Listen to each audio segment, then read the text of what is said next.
Halo Sobat Kampus, balik lagi di Politalks, podcast mahasiswa yang bicara isu-isu politik dengan sudut pandang muda, kritis, dan progresif. Gue Fahri. Dan aku Alia. Hari ini kita bakal ngobrolin topik yang menurut kita cukup penting tapi jarang dibahas dalam ruang-ruang diskusi kampus secara utuh, yaitu tentang representasi etnis Tionghoa di media dan bagaimana kepemilikan media turut membentuk narasi itu.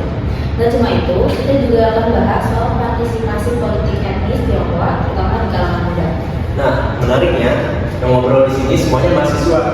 Kita nggak mau pakar, tapi semuanya aktif ngulik dan terlibat di organisasi, kajian, dan media kampus. Jadi semoga bisa dilihat ya. Langsung aja kita kenalin narasumber utama kita hari ini. Ada Dilan, mahasiswi jurnalistik aktif di media komunitas kampus dan juga punya banyak insight soal representasi etnis Tionghoa di media. Halo Dilan. Halo semua, perkenalkan aku Ilen, mahasiswi jurnalistik. Aku aktif di media komunitas kampus karena aku percaya bahwa media mahasiswa bisa menjadi ruang alternatif untuk menyuarakan cerita yang jarang diangkat media arus utama.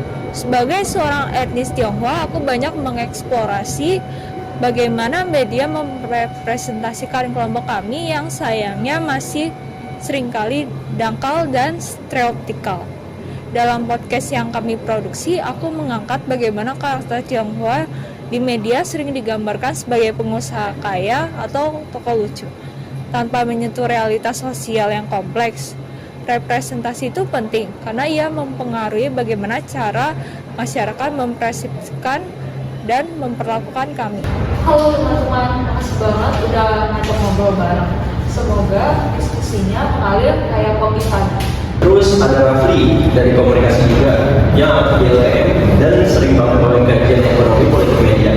Apa kabar Rafli? Halo, perkenalkan nama saya Rafli. Saya mahasiswa ilmu komunikasi dan saat ini aktif di LPM, yaitu Lembaga Pers Mahasiswa. Fokus saya lebih banyak pada kajian ekonomi politik media. Dalam diskusi kami, saya membedah bagaimana kepemilikan media di Indonesia yang terkonsentrasi pada segelintir elit berdampak pada narasi yang muncul. Ketika pemilik media juga punya kepentingan bisnis dan politik, maka narasi soal kelompok minoritas atau isu kritis bisa saja diredam. Kita gak bisa cuma lihat isi berita, tapi juga harus kritis terhadap struktur pemilikan dan relasi yang kuasa. Yang membentuknya, pers mahasiswa harus jadi ruang tandingan yang menyuarakan kebenaran dari bawah. Alhamdulillah sehat, semangat terus, siap diskusi, apalagi malam ketemu kampus kan. Dan terakhir ada Tio, mahasiswa ilmu politik yang aktif di BEM dan suka ngulik soal partisipasi politik mahasiswa lintas etnis. Gimana Tio? Halo semuanya, saya Tio, mahasiswa ilmu politik dan juga aktif di BEM. Saya tertarik dengan isu-isu partisipasi politik mahasiswa lintas identitas. Dalam diskusi kami, saya membahas bagaimana etnis Tionghoa seringkali ditempatkan dalam posisi ambigu dalam politik Indonesia. Diakui secara hukum, tapi masih dianggap asing secara sosial. Bahkan di lingkungan kampus pun, ketika ada mahasiswa Tionghoa yang aktif dalam organisasi, kadang muncul respon, loh dia aktif juga ya. Tapi ini menunjukkan bahwa perjuangan bukan hanya soal inklusi, tapi juga membangun solidaritas yang sejati antar manusia atau mahasiswa. Media mahasiswa dan forum diskusi lintas identitas adalah kunci utama untuk meruntuhkan sekat-sekat itu. Gas terus, apalagi bahasanya kan nyambung sama sekarang saat ini. Oke, kita mulai dari Ilan dulu. Lo sendiri sebagai orang yang punya identitas sebagai etnis Tionghoa dan juga belajar jurnalistik, gimana sih pendapat lu tentang representasi etnis Tionghoa di media kita saat ini? Kalau dari pengalaman pribadi dan yang aku lagi media utama, representasi Tionghoa itu masih sangat terbatas dan seringnya dampak. Misalnya karakter Tionghoa di TV, kalau enggak pengusaha kaya, ya kalau aksen minim banget, penggambaran yang menggambarkan realitas hari-hari komunitas kami secara utuh dan manusiawi. Berarti media kita masih melihat kelompok Tionghoa ini sebagai yang lain. Iya, dan itu berdampak langsung ke bagaimana masyarakat mempersepsikan kami. Bahkan di lingkungan kampus pun kadang masih ada stereotip bahwa mahasiswa Tionghoa itu apatis atau nggak ikut gerakan. Padahal banyak juga yang aktif tapi nggak dikasih panggung. Nah, ngomong-ngomong soal panggung, kita masuk ke pertanyaan soal siapa yang ngatur panggung ini, yaitu media. Ini nyambung banget ke Rafli. Bro, kalau lo lihat dari ekonomi politik media, kenapa representasi seperti itu tuh bisa terus terjadi sih?